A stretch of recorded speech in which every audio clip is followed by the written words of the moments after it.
ಆಗಿ ಒಂದು ಉದಾಹರಣೆ ಹೇಳ್ತೀನಿ ನೋಡ್ರಿ. సింపుల్ గా ఒక ఉదాహరణ చెప్తాను చూడండి. ಹೋಗ್ತೀವಿ, హాస్పిటల్ కి ಏನೋ పోతాము, ఏమో కాయల ಟ್ರೀಟ್ಮೆಂಟ್ ಕೊಡ್ತಾರೆ, ಟ್ರೀಟ್ಮೆಂಟ್ ಇస్తారు, ಟ್ಯಾಬ್ಲೆಟ್ ಕೊಡ್ತಾರೆ, ಮಾತ್ರೆಗಳು ಇస్తారు.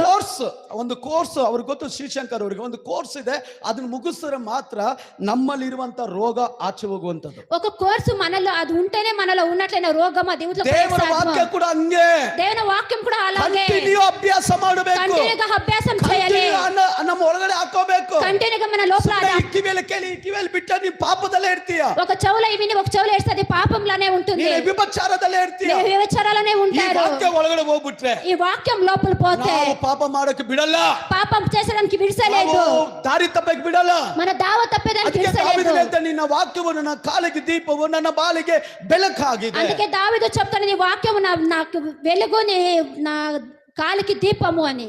ಓ ಥ್ಯಾಂಕ್ ಯು ಲಾರ್ಡ್. ನನಗೆ ದೇವ ಪ್ರಸನ್ನತೆ ಸ್ವಲ್ಪ